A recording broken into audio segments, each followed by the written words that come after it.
ನಮಸ್ಕಾರ, ನೀವು ನೋಡ್ತಾ ಇದ್ದೀರಾ ನ್ಯೂಸ್ 18 ಡಿಜಿಟಲ್ ಕಂಟೆಂಟ್. ನಾನು ಮೈಸೂರಿನ ಪ್ರತಿನಿಧಿ ಆನಂದ.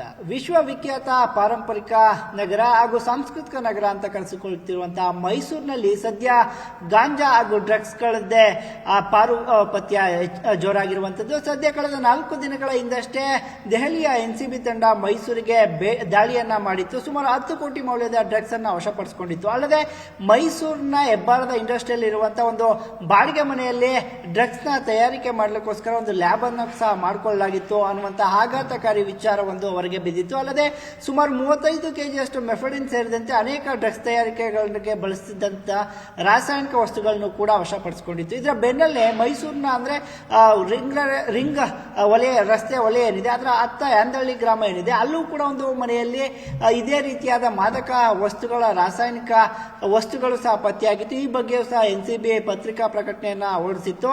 ಸದ್ಯ ಇದೀಗ ಹೈಕೋರ್ಟ್ನಲ್ಲಿ ಮೈಸೂರಿನ ಬಗ್ಗೆ ನ್ಯಾಯಮೂರ್ತಿ ನಾಗಪ್ರಸನ್ನ ಅವರು ಕೂಡ ಕಳವಳವನ್ನ ವ್ಯಕ್ತಪಡಿಸ್ತಾ ಇರುವಂತದ್ದು. ಮೈಸೂರಿನಲ್ಲೇ ಗಾಂಜಾ ಕೇಸ್ಗಳು ಯಾಕೆ ಹೆಚ್ಚಾಗ್ತಿದೆ ಅನ್ನುವಂತೆ ಪ್ರಶ್ನೆಯನ್ನ ಮಾಡಿರುವಂತದ್ದು.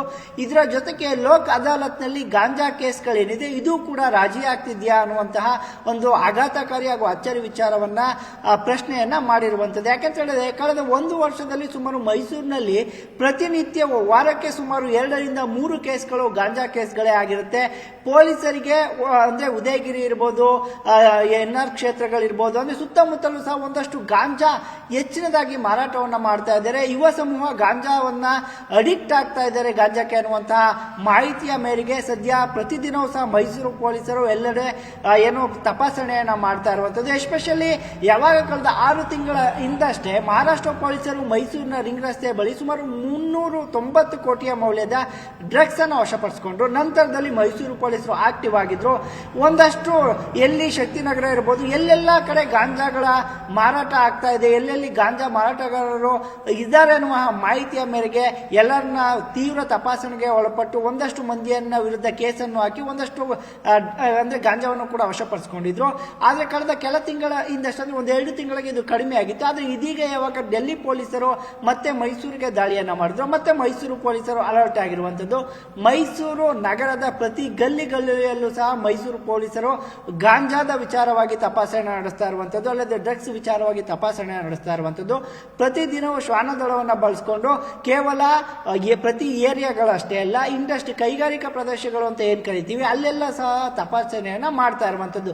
ಇದರ ಜೊತೆಗೆ ಎಲ್ಲಿ ಕೈಗಾರಿಕೆಗಳನ್ನ ಇದುವರೆಗೂ ಮಾಡಿ ನಿಲ್ಲಿಸಿದ್ದಾರೆ, ಹಳೆ ಗೋಡೌನ್ಗಳು ಇರ್ಬೋದು, ಎಲ್ಲಿ ಯಾವುದೇ ಉದ್ಯಮಗಳು ನಡೆಸ್ತಾ ಇಲ್ಲ, ಪಾಲು ಬಿದ್ದಿರುವಂತಹ ಕಟ್ಟಡ ಇರ್ಬೋದು, ಇಲ್ಲೂ ಸಹ ಪೊಲೀಸರು ತಪಾಸಣೆಯನ್ನ ಮಾಡ್ತಾ ಇರುವಂತದ್ದು. ಇದಕ್ಕೆ ಪ್ರಮುಖ ಕಾರಣ ಅಂತ ಹೇಳಿದ್ರೆ ಹೆಬ್ಬಾಳ್ ಇಂಡಸ್ಟ್ರಿಯಲ್ಲಿ ಮೊನ್ನೆ ಅಷ್ಟೇ ಪತ್ತೆಯಾದ ಒಂದು ಡ್ರಗ್ಸ್ ಲ್ಯಾಬ್ ಏನಿದೆ ಅದನ್ನು ಸಹ ಕೆಳಗಡೆ ಡಿಟರ್ಜೆಂಟ್ ಪೆನಾಲ್ ಅನ್ನ ತಯಾರು ಮಾಡುವಂತಹ ಒಂದಷ್ಟು ಐಟಮ್ಗಳನ್ನ ಇಟ್ಟು ಟೆರೆಸ್ ಮೇಲ್ಗಡೆ ಒಂದು ರೀತಿಯ ಗೋಡೌನ್ ಅನ್ನ ನಿರ್ಮಾಣ ಮಾಡಿ ಅಲ್ಲಿ ಒಂದು ರೀತಿಯ ಲ್ಯಾಬ್ ಅನ್ನ ಸೆಟಪ್ ಮಾಡಿದ್ದಂಥದ್ದು.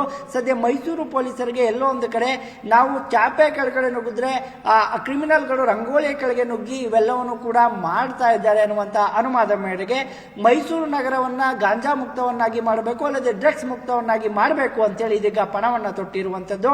ಪ್ರತಿ ದಿನವೂ ಗಲ್ಲಿಗಳಲ್ಲೂ ಕೂಡ ತಪಾಸಣೆಯನ್ನ ಮಾಡ್ತಾ ಇದ್ದಾರೆ. ಮೈಸೂರಿನ ನಾಗರಿಕರು ಸಹ ಅಷ್ಟೇ. ಏನು ಈಗ ಕಳೆದ 6-7 ತಿಂಗಳಲ್ಲಿ 3 ಡ್ರಗ್ಸ್ ಫ್ಯಾಕ್ಟರಿಗಳು, ಅಂದ್ರೆ ಒಂದು ಕಡೆ ಆಂದಳ್ಳಿ, ಮತ್ತೊಂದು ಕಡೆ ಹೆಬ್ಬಾಳ್ ಹಾಗೂ ರಿಂಗ್ ರಸ್ತೆಯಲ್ಲಿ ಸಿಕ್ಕಿದಂತಹ ಡ್ರಗ್ಸ್ ಫ್ಯಾಕ್ಟರಿಗಳಿದೆ, ಹೊರ ರಾಜ್ಯಗಳಿಂದ ಬಂದು ಪೊಲೀಸರು ಪತ್ತೆ ಮಾಡಿದ್ದೇನಿದೆ, ಇದು ಮುಂದಿನ ದಿನಗಳಲ್ಲಿ ಮೈಸೂರಲ್ಲಿ ಆಗಬಾರ್ದು. ಮೈಸೂರಿನಲ್ಲಿ ಯಾವುದೂ ಸಹ ಒಂದೇ ಒಂದು ಡ್ರಗ್ಸ್ ಫ್ಯಾಕ್ಟರಿ ಸಹ ಪತ್ತೆ ಆಗಬಾರ್ದು ಅನ್ನುವ ನಿಟ್ಟಿನಲ್ಲಿ ಮೈಸೂರು ಸಾರ್ವಜನಿಕರು ಸಹ ಇರುವಂತದ್ದು. ಇದಕ್ಕೆ ಪೂರಕವಾಗಿ ಮೈಸೂರಿನ ಪೊಲೀಸರು ಸಹ ಇದೀಗ ತಪಾಸಣೆಯನ್ನು ಹೆಚ್ಚಿಸಿರುವಂತದ್ದು. ನಿರ್ಭೀತ, ನಿಷ್ಪಕ್ಷಪಾತ, ವಿಶ್ವಾಸಾರ್ಹ ಸುದ್ದಿಗಳಿಗೆ ಮತ್ತೊಂದು ಹೆಸರಾಗಿರುವ ನ್ಯೂಸ್ 18 ಕನ್ನಡ ಈಗ ಆಪ್ನಲ್ಲೂ ಲಭ್ಯ ಇದೆ. ದಯವಿಟ್ಟು ಈ QR ಕೋಡ್ ಸ್ಕ್ಯಾನ್ ಮಾಡಿಕೊಂಡು ಆಪ್ ಡೌನ್ಲೋಡ್ ಮಾಡೋದಕ್ಕೆ ಮರಿಬೇಡಿ. ನಿಮ್ಮ ಬೆಂಬಲ ಸದಾ ಹೀಗೆ ನಮ್ಮೊಂದಿಗಿರಲಿ. ಧನ್ಯವಾದ.